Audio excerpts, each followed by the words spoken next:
Shalom jemaat yang kasih Tuhan, kita memerenungkan firman Tuhan untuk hari ini. Mari terlebih dahulu kita berdoa.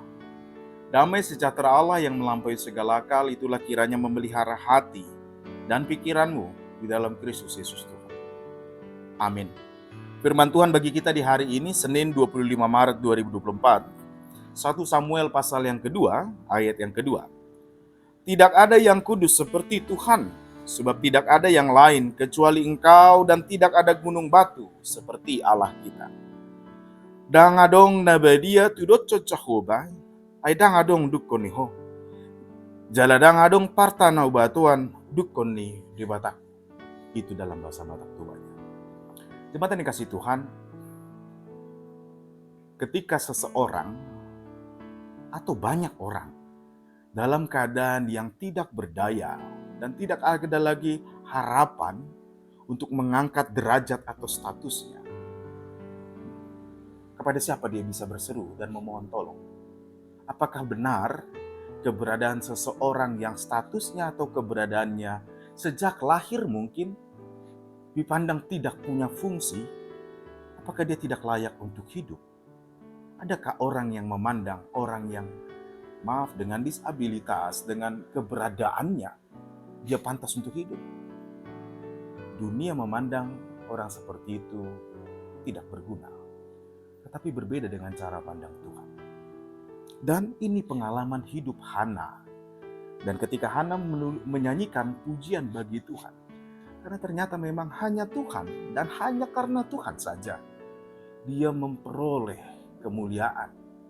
Dia yang dianggap tidak berguna lagi dalam sekian panjang umur hidupnya, dia mandul, tidak bisa memberi keturunan. Bahkan ketika suaminya Elkana mengambil Penina sebagai madu bagi Hana dan memiliki anak, Hana semakin ditindas dan semakin dihina. Tapi Hana hanya berseru kepada Tuhan. Bapak Ibu Saudara yang kasih Tuhan, betapa gembiranya Hana ketika memperoleh jawaban bahwa statusnya, hidupnya bukan ditentukan oleh cara pandang dunia, tetapi oleh karena Tuhan saja. Dia bersyukur kepada Tuhan dan dia mengatakan, tidak ada yang kudus seperti Tuhan dan tidak ada yang lain kecuali Engkau ya Tuhan, dan tidak ada tempat perlindungan atau gunung batu, partano batuan seperti Allah kita. Bapak Ibu ya Saudara yang kasih Tuhan, pengalaman Hana ini menjadi sangat indah sekali. Karena memang banyak orang memandang hidupnya tidak berharga. Karena apa? Karena keadaan. Atau mungkin tanda kutip yang sering dibilang orang sana takdir atau nasib. Baik karena kelahiran atau karena keadaan keluarga. Tapi apakah benar hidup kita ditentukan demikian? Ditentukan oleh karena status keberadaan kita yang diukur oleh menurut ukuran dunia? Ada kabar gembira bagi kita orang percaya. Hana mengalami hal itu, tapi ada kabar gembira bagi kita semua. Yesus memasuki Yerusalem. Untuk apa? Untuk menebus kehidupan kita dari kegelapan.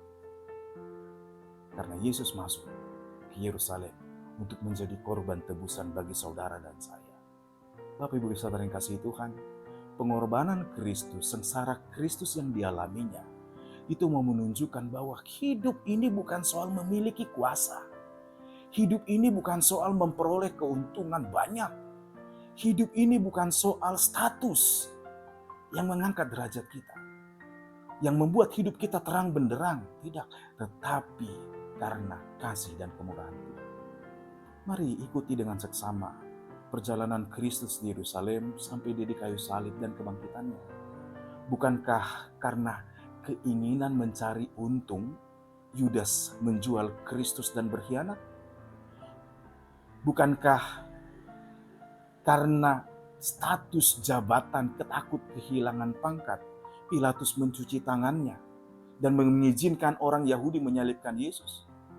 Bukankah nafsu untuk membunuh Yesus oleh para pemuka agama saat itu, tapi tidak memiliki hak untuk menjatuhkan hukuman mati karena ada penjajah Roma, mereka mengganti tudingan menghujat Allah dengan menghujat kaisar? Lihat Bapak Ibu Saudara yang kasih Tuhan, bukan karena status kehidupan kita atau pangkat atau jabatan hidup kita berarti. Yesus mengambil bagian dalam ketidakberdayaan, dalam kemiskinan kita, sehingga dia paling hina saat itu. Bahkan orang-orang terdekatnya yang setia mengikut Tuhan takjub mengagumi segala perbuatan Tuhan, melihat Yesus menyembuhkan dan melakukan banyak mujizat. Petrus karena takutnya, dia menyangkal mengenal Yesus. Lihat Bapak Ibu, itulah kuasa kegelapan, kuasa kematian yang meneror kehidupan kita. Seperti yang meneror kehidupan Hana. Tapi Hana melihat bahwa Tuhan saja yang kudus dan gunung batu. Dan tidak ada yang mampu melakukan perbuatan penyelamatan seperti yang dilakukan Tuhan kepada dirinya. Jangan pernah lupakan, Kristus lakukan hal itu bagi saudara dan saya. Tidak ada takdir, tidak ada nasib yang membuat hidup kita tidak berarti. Hidupmu, hidupku berarti karena Allah mengasihi kita. Dan Dia mengangkat kita dari kuasa kegelapan dan maut. Bukan status kita yang membuat kita gelap. Bukan kuasa apapun di dunia ini yang membuat hidup kita tidak berarti. Tapi lihat, kuasa hidup dari kebangkitan Kristus. Itu yang membuat hidupmu, hidup saya berarti. Oleh karena itu Bapak Ibu yang dikasihi Tuhan, perbuatan Kristus, tindakan penyelamatan Allah, tujuannya adalah supaya kita memandang semua kita, keberadaan kita bagaimanapun, kita punya Allah yang mencipta kita dan yang mengutus kita ke dalam dunia ini untuk melakukan suatu tindakan hebat, agenda Allah. Hidupmu bermakna, hidupku bermakna. Dan itu semua kita temui hanya di dalam Tuhan dan hanya karena kasih Tuhan. Oleh karena itu Bapak Ibu yang kasih Tuhan, tetaplah puji Tuhan selalu. Arahkan hidupmu kepada Tuhan. Dan juga serahkan kehidupanmu untuk menyaksikan dan mengingat selalu perbuatan Tuhan. Supaya kita tidak mudah putus asa. Dan kita akan selalu temukan kekuatan di dalam kasih Tuhan. Mari kita berdoa. Terima kasih Bapa di surga untuk kemurahan dan kebaikan-Mu. Kami tahu dan kami mengakui bahwa Engkau adalah gunung batu keselamatan kami. Hidup kami berarti adalah karena kasih Tuhan. Tuhan, kami ucap syukur. Kau telah mengangkat kami dan menebus kami dari kuasa kematian dan kuasa kegelapan.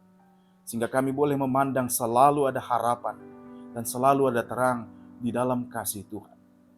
Terima kasih Bapak, dan kami mau serahkan hidup kami ke dalam tangan Tuhan. Sepanjang hari ini juga dalam setiap aktivitas kami. Kami mau mengakui bahwa hidup kami adalah milik Kristus. Terima kasih Bapak di dalam Kristus Yesus. Amin. Selamat beraktivitas, Tuhan Yesus memberkati.